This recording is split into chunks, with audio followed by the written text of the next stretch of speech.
Assalamualaikum warahmatullahi wabarakatuh. Halo teman-teman semua. Di sini kami akan menayangkan video pembelajaran pada mata kuliah perkembangan peserta didik dengan dosen pengampu Besti Nola Dwi Putri MPD Kons. Baik, kami dari kelompok 5 yang beranggotakan saya sendiri Al-Hadi Muklis dan rekan saya Tri Rahmayuni serta Muspando Mahendra. Baiklah, tidak panjang-panjang, langsung saja masuk kepada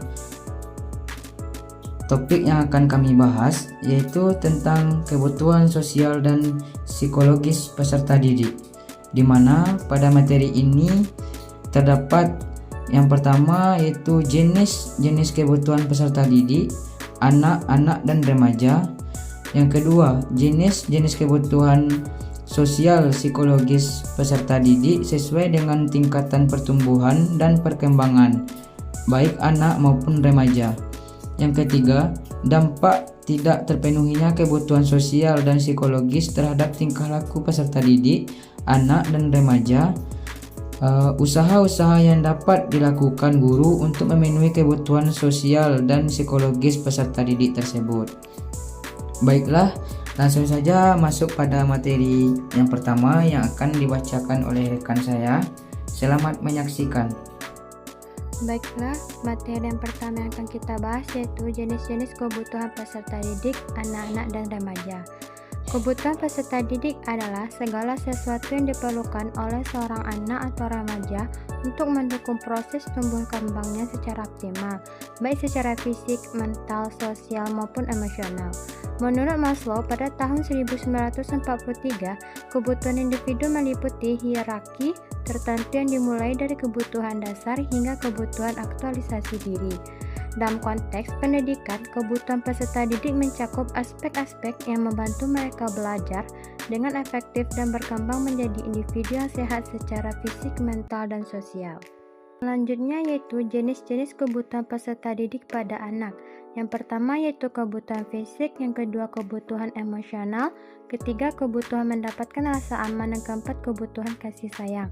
Adapun juga jenis-jenis kebutuhan peserta didik pada remaja, di antaranya yang pertama kebutuhan fisik, kedua kebutuhan emosional, ketiga kebutuhan sosial, empat kebutuhan kognitif atau intelektual, lima kebutuhan moral dan spiritual, dan yang terakhir yaitu kebutuhan psikologis.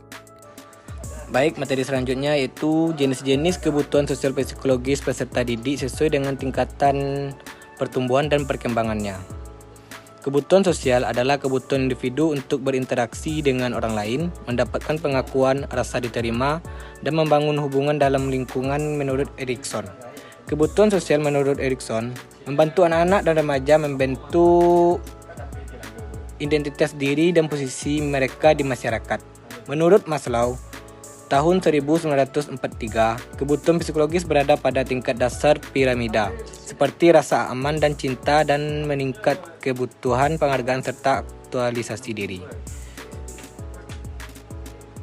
Selanjutnya, jenis kebutuhan sosial psikologis peserta didik sesuai dengan tingkat pertumbuhannya. Yang pertama yaitu pada anak-anak, interaksi dengan teman sebaya, dukungan dan kasih sayang dari keluarga, belajar aturan sosial, dan penerimaan dalam kelompok.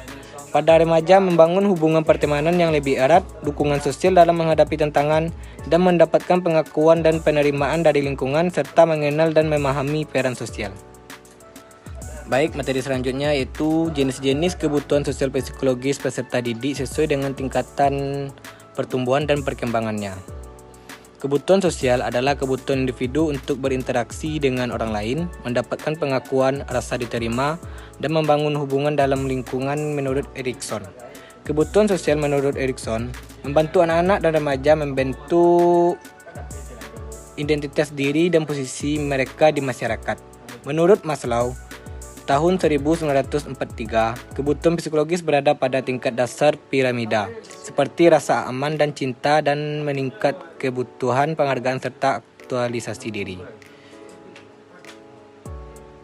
Selanjutnya, jenis kebutuhan sosial psikologis peserta didik sesuai dengan tingkat pertumbuhannya. Yang pertama yaitu pada anak-anak, interaksi dengan teman sebaya, dukungan dan kasih sayang dari keluarga, belajar aturan sosial dan penerimaan dalam kelompok.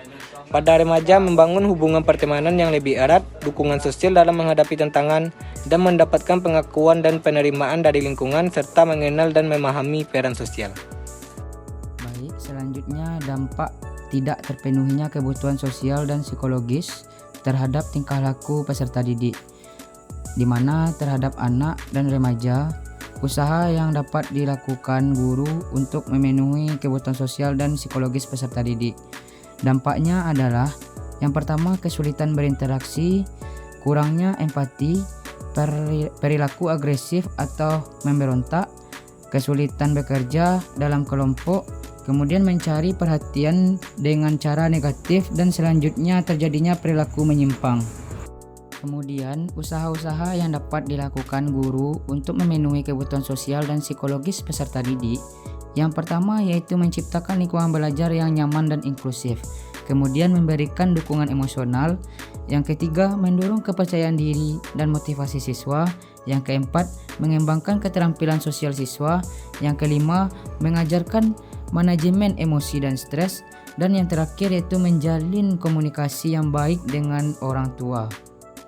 Jadi teman-teman, kesimpulan dari materi yang kami sampaikan tadi yaitu kebutuhan sosial dan psikologis peserta didik baik anak-anak maupun remaja sangat penting untuk mendukung pertumbuhan dan perkembangan mereka secara holistik.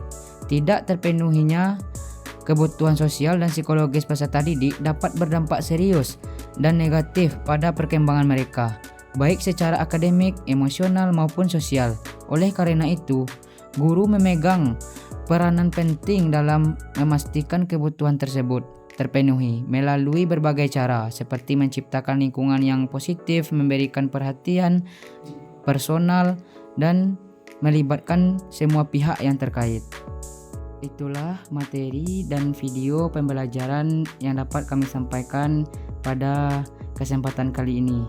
Semoga apa yang kami sampaikan bermanfaat dan menambah pengetahuan bagi saya yang membaca dan teman-teman saya, dan juga yang melihat video pembelajaran ini.